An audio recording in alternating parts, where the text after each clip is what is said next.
Non, non, Inch'Allah. Non, c'est devenu une banalité. Et comment va votre santé?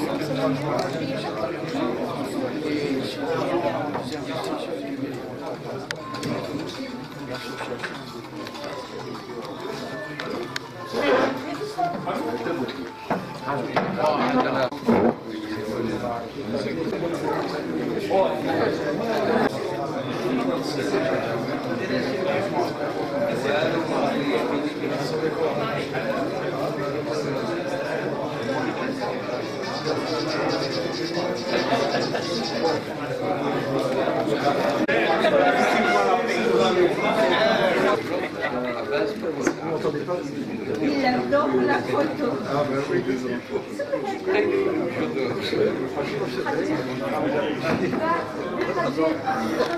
De mathématiques, parce que c'était la terreur de l'école, et de lui dire silence, j'essaie de dire d'en passer une. Mais, parce qu'il met tout en équation. Tout en équation, voilà. Mais en fait, le métier de professeur de mathématiques est beaucoup plus facile que le métier de professeur de littérature. Parce qu'il connaît tout, il a toutes les solutions. Corriger un devoir de maths, c'est rien du tout. Corriger un devoir de langue, faut déjà chercher le style, faut comprendre, il faut passer du temps. C'est ingrat, alors que les coefficients sont supérieurs en mathématiques. Vous savez, il y a une blague à propos de en philosophie et littérature, c'est la même chose. J'ai le bac. Oui. Il arrive, sa fille qui passait le bac, il discute, il dit qu'est-ce que tu as fait, etc. Oh, tu vas avoir tant bon. Les résultats, zéro, elle n'est pas passée. Recalé. Il recherche les dossiers, etc. C'était lui qui l'avait corrigé. Ah oui, alors c'est ça. Alors, j'ai eu la même expérience, j'adorais la philosophie, et c'était ici en Algérie, au lycée Descartes à Alger, un de mes amis avec qui était une classe au-dessus, donc ça devait être la première où on commence à faire. Vous n'avez pas fait Plenel? Plenel était à cette époque-là. Je sais plus. Edwy Plenel. Edwy Plenel, oui. Oui. Oui. À l'époque, je m'occupais d'autre chose que d'Edwy Plenel. Mais, et alors il me dit, est-ce que tu peux faire mon devoir de philo? Parce que j'arrêtais pas d'en parler de philo. Je lui ai écrit, il a eu 3 sur 20. Et donc depuis, je me suis dit, jamais je ne ferai un devoir de philo à quelqu'un. Non, en tout cas, grand merci d'être venus si nombreux ce soir. C'est d'avoir toute la société civile de Sidi Bel Abbès que je découvre pour la première fois de ma vie et que je viens de faire le tour de la ville, enfin pas le tour entier. J'ai vu le lac Sarno, j'ai vu le lac Sidi Mohamed, j'ai vu un peu les environs et j'ai vu la place centrale.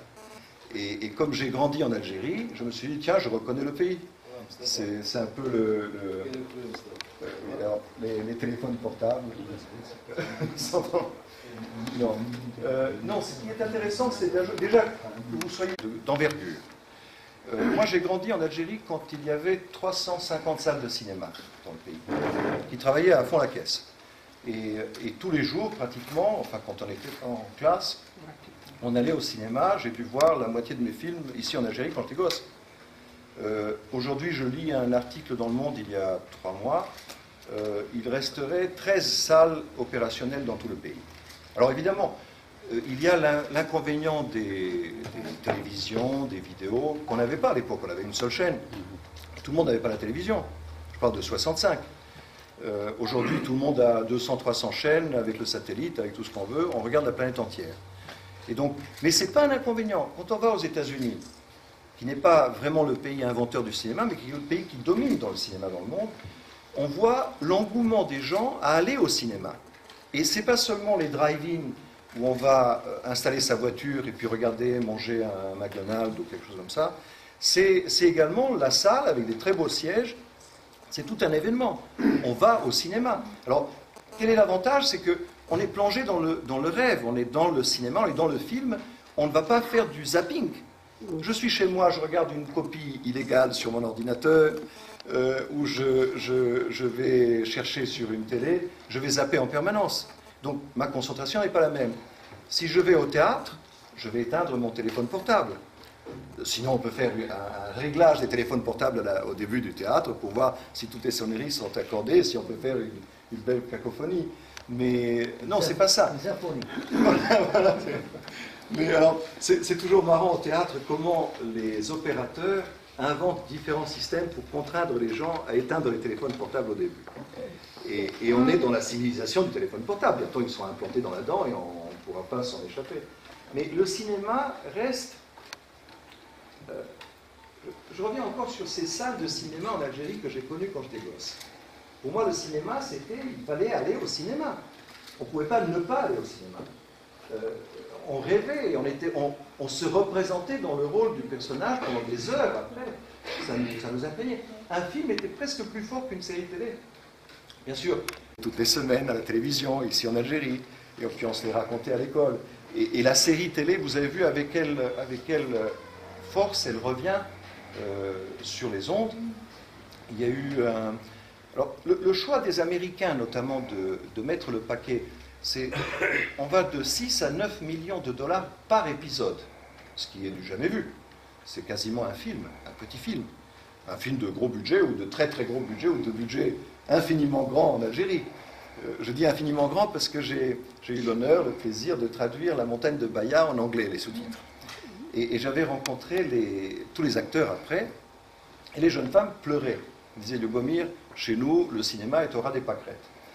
Alors, évidemment, je ne vais pas assez souvent au cinéma, je regarde des copies piratées, je me délecte de découvrir des nouveautés, et surtout des nouveautés des gens qui n'ont pas d'envergure, qui n'ont pas l'envergure commerciale qui leur permet de faire du tapage médiatique avant la sortie du film et pendant, mais des gens qui sont issus du milieu du cinéma, quel que soit le pays.